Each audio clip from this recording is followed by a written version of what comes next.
Hi guys, thanks for joining me here on another episode of Crossing the Line, and we're getting into the news today coming straight out of the States. They've decided to go full purge mode. Have you seen any of the Purge movies? I think that's what we're going to be having in the US in the next 12 months, 2023. It's going to be interesting.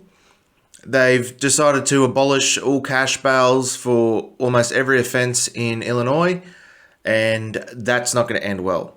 So basically, that means individuals on electronic monitoring must be in violation for 48 hours before law enforcement can act. So that means if you're on an ankle monitor and you leave your house when you're not supposed to, they have to wait 48 hours before they can do anything about it. So you, like he says, you can drive all the way across the country in just about 48 hours.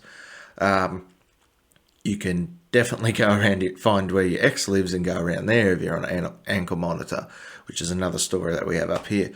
It prohibits officers from removing trespassers from your residence or business. So you can have someone come into your shop or your home and refuse to leave, start squatting, or just start robbing you, and you want them to leave, police come around, they'll give them a citation, give them a ticket for trespassing, and then they will go. The police can't remove them from the place, can't arrest them. So basically, you've got to take it into your own hands to beat out any sort of justice on that person and get them out of your house, get them away from your property. So castle doctrine in the US is going to come into effect a lot. There's going to be a lot more court cases with that. So if someone breaks into your house and you shoot them, what's that mean? You could, good law-abiding citizens protecting their home and family are going to be going to jail because the police are neutered. Now, this bloke here, Keith Peckow, or whatever it is, candidate for Illinois, he goes into detail about what some of the issues are going to be. We'll watch a short clip here. As of January 1st, 2023, the following things will go into effect, and people need to be aware of this. It abolishes cash bail for almost every offense. This includes, but isn't limited to, kidnapping, armed robbery, second-degree murder, drug-induced homicide, aggravated DUI, threatening a public official, and aggravated fleeing and eluding. Offenders released on electronic monitoring have to be in violation for 48 hours before law enforcement can act. They could almost drive to Alaska before we can even look for them. It denies victims their constitutional rights. And keep this in mind, businesses and homeowners. Officers will no longer be able to remove trespassers from your residence or your businesses. Someone could decide to live in your shed, and all we can do is give them a ticket. You have to decide what level of force is required to remove them and whether or not it's legal. This is a massive threat to the residents of Oil Park, Cook County, and Illinois. Wow. So I can tell you what will remove that person to be a 12 gauge. That's what will be removing these people from their premises. Now, as you can imagine, Chicago is not the most friendliest city. The death rate there, the murder rate there is insane. Even on the American scale, comparing it to Australia is just fucking off the charts. Now, where are they going to draw the line? We have a story here, a few stories about this. One's from ABC7. Controversial criminal justice reform law is back in the spotlight after the suburban sheriff and prosecutor are raising concerns about its impact. The law will eliminate cash bail as of January 1st, 2023, and restrict who can be arrested. The reforms under the Safety Act, which is a fucking hilarious name, that eliminate cash bail will open the doors to freedom for many people currently locked up who can't make bail. Yeah, wonder why they're locked up though. But Grundy County Sheriff Ken Brearley is raising concerns that the law will ban arrest for people accused of certain misdemeanors. He cited trespassing as an example. Today I can arrest him if you sign a complaint for trespassing, Brearley said. January 1st, I'm not going to be able to do that. The law says I have to write him a ticket and leave. Sheriff Brearley worries at the possible ramifications of this community, and if we can't arrest them and solve people's problems, we don't want people to take matters into their own hands, he says. Grundy County State's Attorney Jason Helens was also raising his own concerns. When no cash bail applies to every jurisdiction in the 102 counties in the state of Illinois, I am concerned about seeing criminal activity that we've never seen in this area, Helen said. But reform advocates say keeping people locked up simply because they can't afford bail is wrong. Yes, but when they're locked up because they committed a violent crime like murder, or like he said before, it was a drug-related homicide. If you're on drugs and you murder someone, they're going to let you out of prison until your court case. And how the fuck is that going to work? What if it's this story here, young mother beheaded in the street, identified. That was her ex. So he cut off her head in broad daylight in the middle of the street. The head was underneath the car. A woman reportedly decapitated by a man with a sword in broad daylight. A man allegedly cut off a woman's head in the middle of a California street. Authorities in San Francisco's area city of San Carlos did not describe the weapon, but radio traffic described the KGO mentioned a 25-year-old woman decapitated by a sword. Investigators reportedly said they are still looking for the implement. They did not identify the woman in a press statement saying that they need to notify her family. Authorities also did not name the suspect in the post, but law enforcement sources for KGO named him as Jose Solano Landeta. A man by the name does appear in the San Mateo jail records for one count of murder. Now, this is an older story when it's just come out, but they've since identified her. She had 2 kids, was murdered in front of her home. Luckily, the kids didn't see it, but her body was laying up against the back of the car and her head was underneath the car. Her head was cut off by an ex. She had a restraining order on him. He was also had a criminal history of raping a child. And she was threatening to come out and tell people about that if he didn't leave her alone in text messages that was later released. This is the state of the US at the moment. They're getting criminals out of jail. They're letting them out of jail. There's another one there. It's constant. It's always been bad for crime in the US, especially compared to Australia. I think what they're doing is just causing people to kill each other. The democratic people that these cunts have elected is insane. Like, how it's mayhem. It's the purge. Next year, as of January 1st, it is going to be a purge state in Illinois. They might as well have the siren. If you haven't seen any of the movies, it's a interesting topic, interesting idea where all laws are completely rescinded and it is legal to do anything to anyone unless they're a certain higher class of person for 24 hours. There's several Purge movies out now. You can go and probably watch one of them, at least the first one, get the idea. But that's what the US is turning into, a Purge state. So we'll see how this goes. But I can't see it ending well for anyone. Criminals or, law-abiding people in their own homes. This is going to cause mass casualties, mass shootings, people defending their homes. The amount of shit that's going to go wrong. Kidnapping is going to be... You're going to be let out of jail after you kidnap someone. No bail for someone who's a kidnapper or a murderer. That's fucking insane. Shows you what state of the world we're in at the moment. And the US seems to be charging full force into that shit show. Got some more breaking news on the Trump MAGA saga coming out of the US. Breaking, Steve Bannon says at least 35 Trump allies had their homes raided by the FBI on Thursday. Steve Bannon, the former aide of the President Donald Trump and the host of the War Room, claims that at least 35 people from the former president had their homes raided by the FBI on Thursday. Bannon announced the raids during an appearance on the Charlie Kirk Show on Real America's Voice. Lawyer and First Amendment expert Hamid Dillon has also confirmed that Trump allies she knows were raided. There were 35 FBI raids last night, Bannon said, and there's another grand jury coming together on January 6th. The Washington Post reported it. 35 senior members of MAGA Republican supporters of Donald Trump that the FBI rolled in on. Bannon noted that all the people who were raided have lawyers that the agency could have contacted. They did not need to do it, right? All these people have lawyers. The jackbooted Gestapo has shown up at their door and made a big display of this, Bannon said.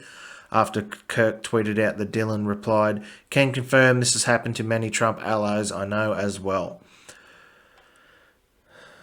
Neither Dillon nor Bannon named any of these people who were allegedly raided. Bannon was indicated for fraud in New York earlier this week for his role in We Will Build the Wall, which he had been pardoned by Trump for on his last day in office. How can they raid him if he was pardoned for it? A pardon only applies for a federal charge, not charges brought by state prosecutors. Okay.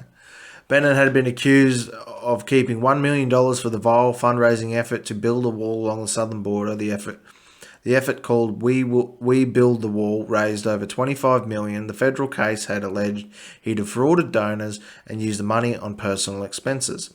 In a statement addressing the indictment, Bannon wrote, "Just days after being swatted 3 different times by deranged thugs from the New York City inspired by the Biden administration to assassinate me by the police, Soros-backed DA had now decided to pursue phony charges against me 60 days before the midterm election because War Room is a major source of MAGA grassroots movement." He's not wrong there. The SDNY did the exact same thing on August 2020 to try to take me out of the election. It didn't work then, and it certainly won't work now, Bannon continued. This is nothing more than a partisan political weaponization of the criminal justice system. That is fucking completely right. Whether you agree with Bannon or not, Trump or not, doesn't really matter. But when a political party starts using the police and military as their own brown shirts and Gestapo, it's fucking scary. And it's only getting worse. Bannon added that they are coming after all of us, not only President Trump and myself. I am not going to stop fighting. In fact, that I am not yet begun to fight. They will have to kill me first, Bannon concluded. Bannon was convinced that the contempt in July for defying congressional subpoena from the House committee investigating January 6th. He is facing up to 2 years in federal prison and is scheduled to be sentenced in October. Scary fucking news. If they're kicking down doors of 35 senior Trump allies, that means they know he's going to be running again soon, and they're terrified. They're going all out. What happens if he goes through the election and wins, and they just say, no, we're not handing over power, like they were terrified he was going to do? What happens then? I think we all know what happens then. Civil war. Civil fucking war. And it won't be fucking, it won't be clean. It will be disgusting. There will be blood in the streets. There's already blood in the streets now in the US, I suppose. So it's just another jackbooted bunch of thugs kicking down doors now. This usually, happens in places like Iraq and Afghanistan and places like that, maybe places in Africa when they don't agree with a political party or when they don't want to, run against them. They just go and shut them down. America's going to have its own version of Crystal Nut sooner or later, and it'll get bloody. It'll get bloody very soon. So a Twitter spat has erupted between Pauline Hanson and some of the Greens members. Pauline Hanson tells Senator to piss off back to Pakistan over comments about the Queen. Don't really care about what people's opinion is on the Queen. Some people are happy about it. Some people are sad about it and a bit indifferent, It's just another major historical event that we seem to be living through every couple of months or even every month. Pauline Hanson has told a fellow senator to piss off back to Pakistan after the MP commented on the death of the Queen. Pauline Hanson has told Marine QE to piss off back to Pakistan after the Green senator called the Queen a leader of a racist empire. The One Nation leader took offence to the Pakistani-born MP, tweeted that she would not mourn the death of the Queen. Condolences, read the tweet here. Condolences to those who knew the Queen. I cannot mourn the leader of a racist empire built on stolen lives, land and wealth of colonised peoples. We are reminded of the urgency of treaty and First Nations justice and reparations for British colonies and becoming a republic. Now, England was one of the first places to ban slavery.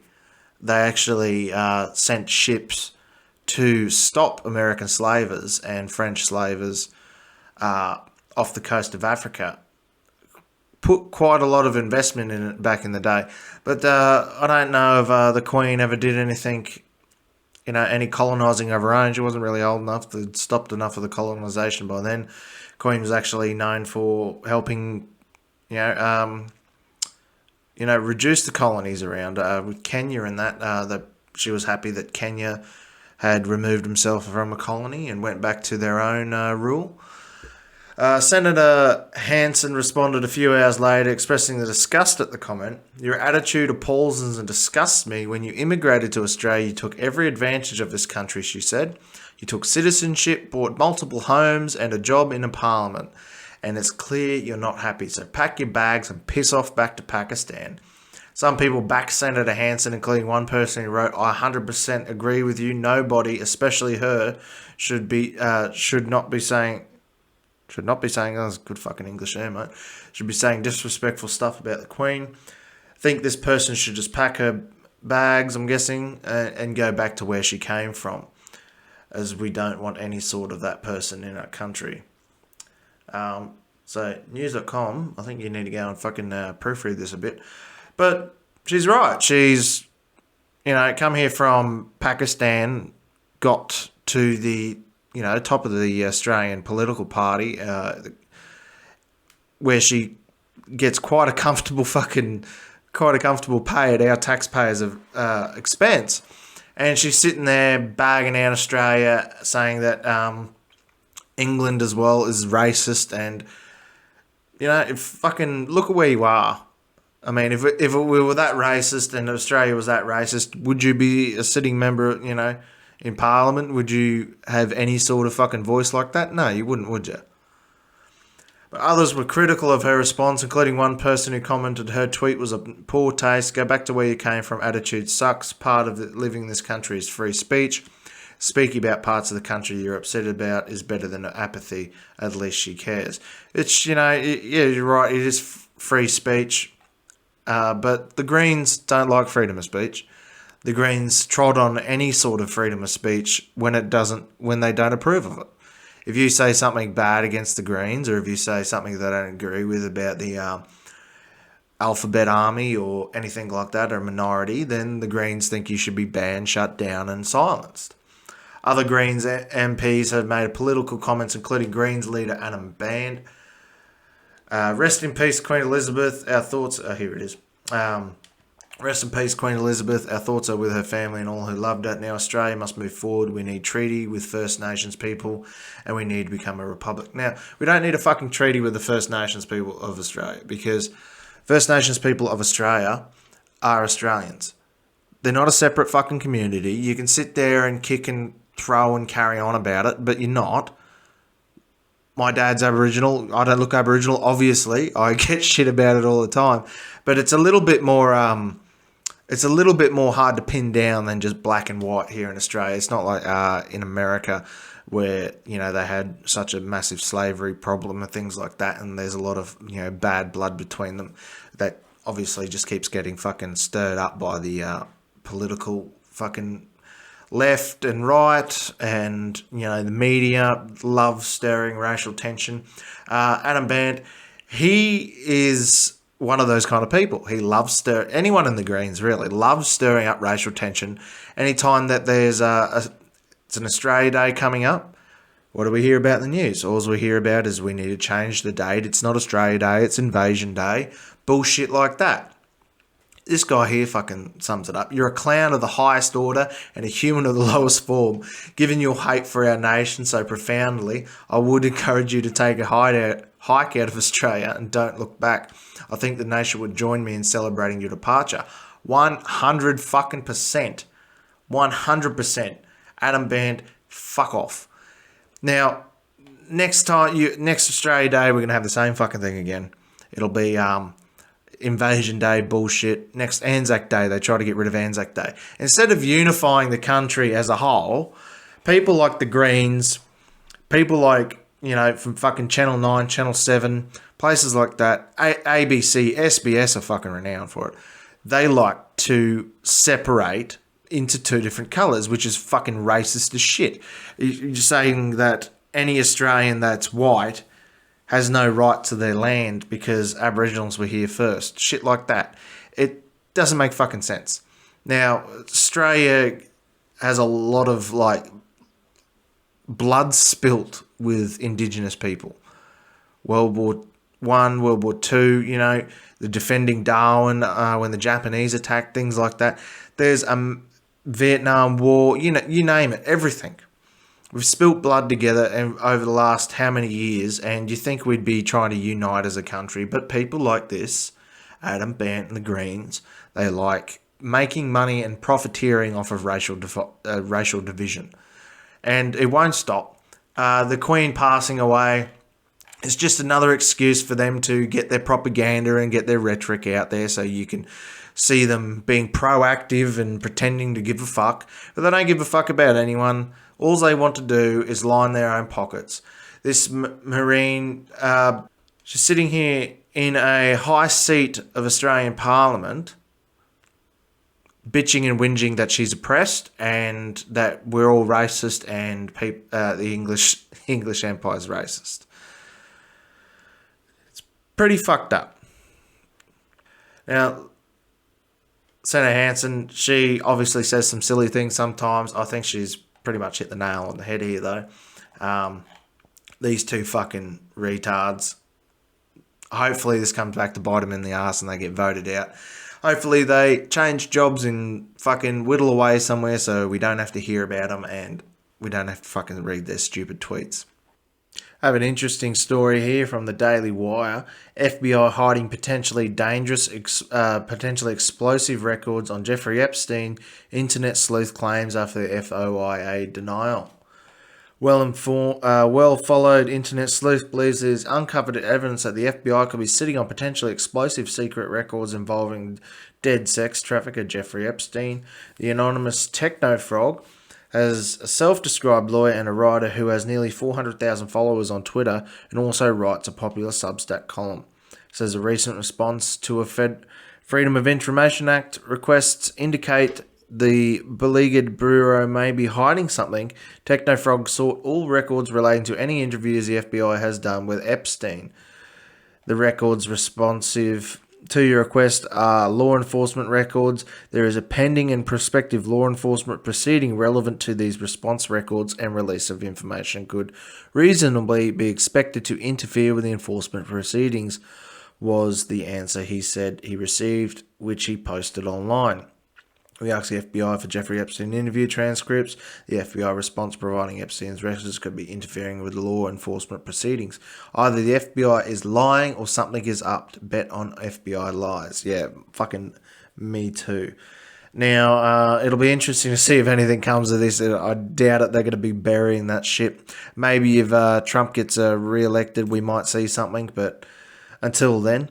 Epstein, the mysterious creep who kept a bevy of underage girls at his Caribbean island compound, who was known to socialise with powerful leaders and luminaries, including the former President Bill Clinton, died under mysterious circumstances in 2019 while being held in a Manhattan Correctional Center on sex trafficking charges. Officials ruled his death a suicide at the time. Yeah, we all know it fucking wasn't a suicide, though. The FBI has acknowledged through prior record releases that Epstein had been an informant. Epstein had also provided information to the FBI as agreed upon. Read a note in the document of the Bureau released through its information vault in 2018. That cooperation likely referenced the financier's help with an investigation could into defunct investment bank Bear Stearns, where he once worked. Fucking Rape Island there. In his latest Substack column, Technofrog says he's made the FOIA request because Freedom of Information Act, if you don't know, request because he suspects Epstein and the FBI worked together on the other occasions. He wrote that the Bureau's denial of the request is a tactic admission that the Bureau indeed has other records and cast doubt on any idea they are being protected as part of the ongoing probe. It is more likely that Epstein records might embarrass the FBI. Technofrog wrote, the DOJ and the FBI have been known to abuse the Freedom of Information Act law enforcement exemption to hide investigative materials from the public release. We've seen them do it and now they're doing it again. In the wake of Epstein's death, only his longtime consort Ghislaine Maxwell, who procured girls for him, has been charged with any crimes related to this operation.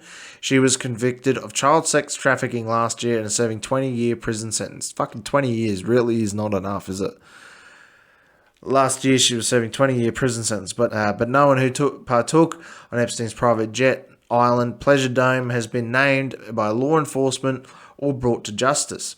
Where's the fucking list? Where's the book? Where's the list? Where are the names? I think we already know the names. There's a lot of Clintons on that fucking list. There's probably a few Bidens on there as well. We're exceedingly doubtful of the release of Epstein records, which would interfere in law enforcement proceedings. Technofrog writes, Ghislaine Maxwell has been convicted and Epstein is dead. The only potential tie might be from the grand jury investigation into other possible conspirators of Jeffrey Epstein, but that was just from summer 2020, and we rightly assume no charges were brought against whoever was being investigated. Now, I don't think we're ever going to see anything come of it. They've fucking buried it. Now, one of the guys who was defending Epstein's people is the guy writing fucking warrants and raids for Trump. So they're going from protecting Epstein and hiding shit to raiding Trump. Something's fucking going on there. So he's dead. Ghislaine's in prison for 20 years. She'll probably be suicided in prison like Epstein was. But no one else is going to cop any blame. No one else is going to go to jail. No names are going to be released or leaked or anything like that. It's fucking dead end, man. And the media just let it happen. It's disgusting and scary how, quickly and quietly this disappeared off of everyone's radar. And everyone seemed to have forgotten about it. In an entertainment story today, Gulf nations and Egypt demand Netflix to remove offensive titles. 7 Arab countries are calling on Netflix to remove from its platform programming they have deemed offensive. Shock fucking horror. Who saw this coming? I don't know. Arab countries including Egypt, Saudi Arabia and the UAE have demanded Netflix remove that they deem offensive content. The call to ban streaming movies and TV shows featuring gay relationships or interactions initially came from 6-member Gulf Cooperation Council, which includes Saudi Arabia, Oman, Qatar, Kuwait, Bahrain and the UAE. Egypt followed soon after, issuing its own statement. The Gulf Cooperation Council said that offending programs contradict Islamic social values and principles, why Egypt threatened legal action against any titles which conflicts with its societal values. The UAE said its media watchdog would be closely monitoring all programs on Netflix for any violations. None of the countries specified that it was referring to gay scenes or characters, but a number of the same countries have banned Western-produced films from cinematic release for the exact reason. Disney movie Eternals, Doctor Strange and the Multiverse of Madness, Thor, Love and Thunder, West Side Story and Lightyear were all banned in various Gulf nations for depictions of gay relationships and characters. For the most part, Disney declined to edit out the references and scenes, opting instead for those titles not to play in the affected regions. It did not make Lightyear, which featured the same-sex kiss, available on Disney's streaming platform. Watched Lightyear the other week. It's actually quite a good movie. The scene in question, it's a non-fucking issue. But as a lesbian couple, they kiss. What really confused me, though, is how did they have a kid? The lesbian couple had a kid, had a girl in there. And future technology. Maybe they cloned it or somehow, but they kind of left that unanswered. So I don't know. I don't think answering how to make a lesbian couple pregnant in a Buzz Lightyear kids movie is the right way to go about it, though. So it's probably best left unanswered. But kids probably got a couple of questions about it. In its coverage of the statement from the Gulf Corporation Council, the commentator on Saudi state TV called Netflix an official sponsor of homosexuality, according to the New York Times. Another segment on the Saudi state-run TV channel, I'm not even going to pronounce that, condemned Netflix for promoting sexual deviance, according to CNN. Netflix has previously removed an episode of Hassan Minhaj's Patriot Act, which was critical of Saudi Arabia's Prince Mohammed bin Salman over his alleged commissioning and the murder of journalist Jamal Khashoggi, which alleged, thought it was fucking proven. At the time, Netflix said it had pulled an episode due to legal request. Netflix prides itself on fostering creative freedom on its platform and giving a voice to a variety of stories and perspectives, although this can lead to backlash when it comes to things such as transphobic views of Dave Chappelle. Who the fuck's... Watch Dave Chappelle's comedy show. It's not transphobic at all. It's basically a love letter to a trans person who committed suicide due to people on the internet fucking bullying them. Some of its most popular series have focused on same-sex characters and stories, including Heartstopper and Orange is the New Black. Orange is the New Black wasn't about fucking same-sex characters, though. It was about getting put in prison. I don't even know what Heartstopper is. But yes, there was obviously gay characters there. The main character was gay. But it wasn't wholly about that.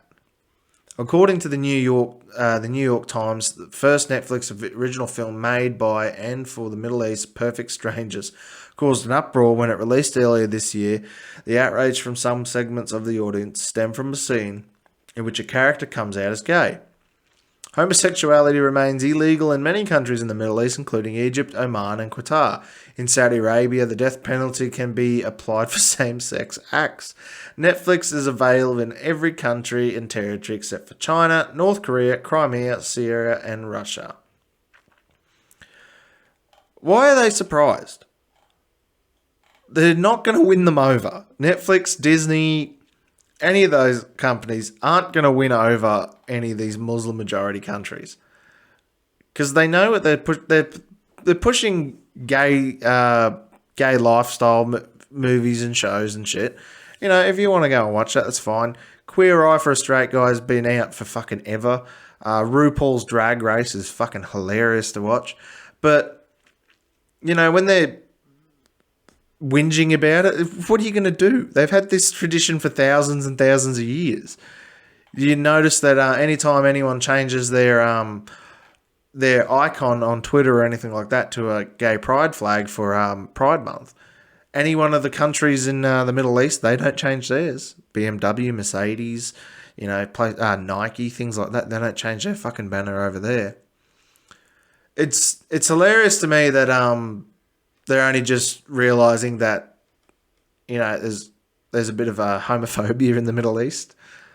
I mean, they've been throwing people off roofs for being gay, but, anytime anyone ever said anything about that, you're Islamophobic. So, pick your phobias, I suppose. Are you going to be homophobic or Islamophobic? I don't see much. They've backed themselves into a corner, really. They can't come out and say, it's because they're Muslim majority and blah, blah, blah, blah, blah, because then they'll be Islamophobic. And they can't come out and say, it's okay because that's their belief, because then they'll be homophobic. So it's a bit of a fucking mindfuck what they're going to do about this kind of thing, because it just keeps happening more and more. I mean, there's you go onto Netflix, I think Stan, Amazon's probably got something as well. Binge, they have a LGBT section of shows there. It's fine. It's a big population of people are LGBT. I don't get how this is a shock to them. It's been like this for thousands of years, and they're not going to change anytime soon. So maybe suck it the fuck up and let people believe what they want to believe. Now we've got a funny story coming straight out of New Zealand. The racist flag, a Wanaka, actually a Klingon insignia. You can see why they might have thought it might have been a swastika. Police responding to the reports of a racist flag being flown from Wanaka property found that the home was instead flying the colours of the Klingon Empire from Star Trek.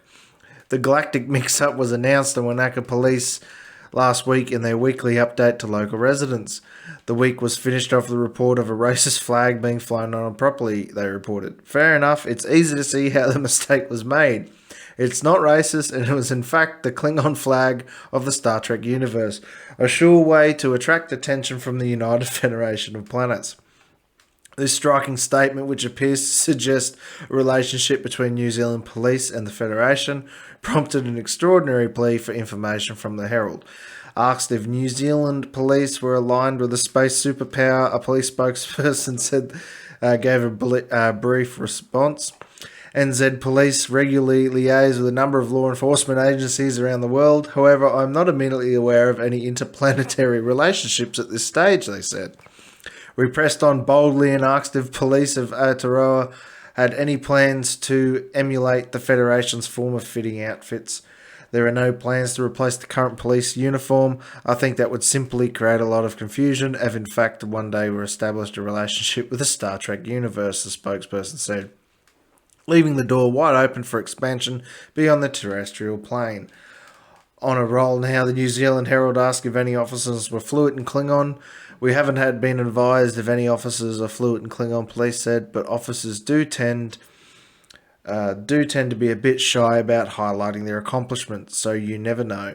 I see it as a language you can learn on Duolingo. We can have a few learners at least.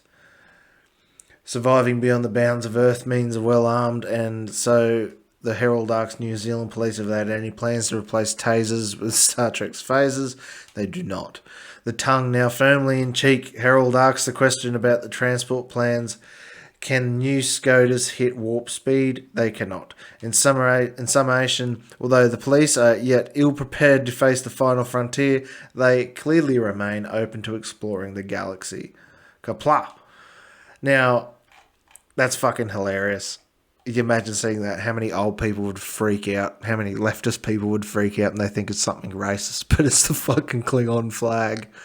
Oh my god. I'd love to see that. I'd love to see that flying. Maybe we should spend $25 million on getting that flag flown above the Sydney Harbour Bridge. You know, I could get behind that. I could definitely get behind that. We'll put the Klingon flag up there too, eh? Donald Trump has fired back at Joe Biden after Joe Biden's terrible Nazi-looking speech the other day. Donald Trump fires up in a wild rally after the FBI mansion raid. Donald Trump has lashed out at President Joe Biden at a wild rally, his first public appearance since the FBI raided the Florida mansion. Donald Trump branded Joe Biden as an enemy of the state on Saturday as he hit back at the US president's assertion that Trump and his supporters were undermining the US democracy.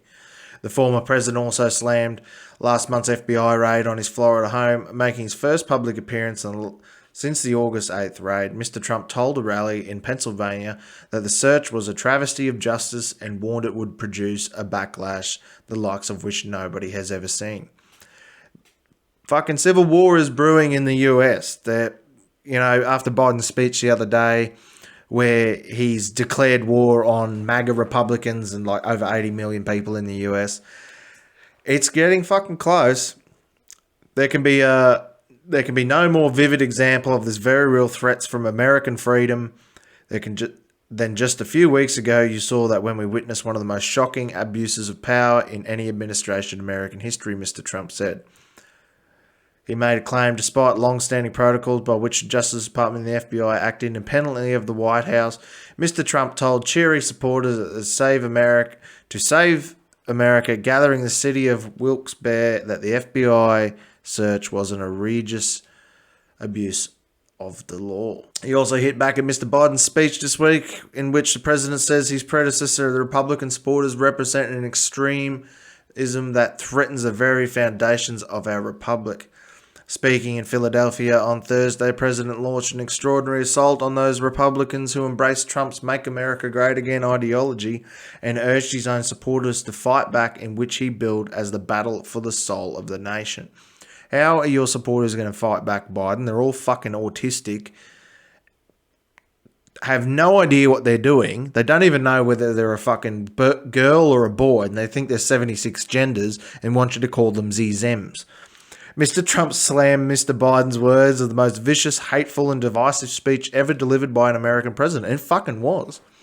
Go back and watch it. It was scary. He's declared war on 80 million fucking US citizens. And then comes out the very next day and just says, I didn't say anything like that. And fucking probably shit his pants. Mr. Trump slammed Biden's words as the most vicious, hateful, and divisive speech ever delivered by an American president. His enemy of the state. You want to know the truth? The enemy of the state is him, Mr. Trump said. Republicans and the MAGA movement are not the only ones trying to undermine our democracy, Mr. Trump said. The former president has repeatedly claimed 2020 president election, which he lost, was rigged. His party also made unfounded claims of voter fraud and central plank in its platform. Now, there's a documentary out there, 10,000 Mules. Go and watch that if you're interested in it. It's about voter fraud and how they could have possibly swayed some of the election. I don't think they did. I don't think Trump won or anything like that. But they're just, reminiscent of when Trump won the first time, ran the first time and won, beat Hillary. They were kicking and screaming, saying he didn't win. And then, as is expected, he says the same thing when he lost. We are the ones trying to save our democracy. Very simple. The danger to democracy comes from the radical left, not from the right, Mr. Trump added, which is 100% fucking correct. You don't see any MAGA Republicans out there fucking burning down buildings and smashing up places. You do see that every day from people on the left. Antifa. Not even just Antifa, regular people who hold those views. There was a gentleman asking questions, an Australian kid asking questions in the street the other day with a billboard around his neck. I don't know his name. I'll have to have a look at it. But asking some, hard questions to people to answer, and some little blue-haired bitch walks past and spits on him because she doesn't agree with what he's fucking saying. Disgusting. He was appearing at the rally ahead of November's midterm elections, which you could see Biden's Democrats lose control of both houses of Congress. Although Mr. Trump is not on the ballot, Mr. Biden, 79, is seeking to turn the vote into a referendum on his predecessor in a bid for the hold on the Senate and the House of Representatives. At the Wilkes-Barre rally, where Mr. Trump took to the stage to support his candidate in the Senate race, TV physician Dr. Oz, Trump supporter Edward Young said he had been disgusted by Mr. Biden's speech. He declared war on me. He declared war on half of America, Mr. Young told the AFP. Dueling visits by Mr. Biden and Mr. Trump to Pennsylvania, a key battleground state, come as the Republican is under increasing legal pressure over the documents found by the FBI in his Mar-a-Lago estate. Evidence... it's photos there of those top secret documents. The Justice Department said its court filings of highly classified government documents, including some marked top secret, were discovered in the former president's personal office during the raid, which he was completely within his rights to have. A detailed list of what seized was also shown in Mr. Trump's held office, more than 11,000 unclassified government documents that he claims are his to keep, but legally are owned by the National Archives.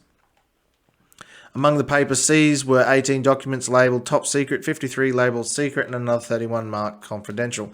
Of those, 7 top secret files, 17 secret files, and 3 confidential files were retrieved from Trump's private office.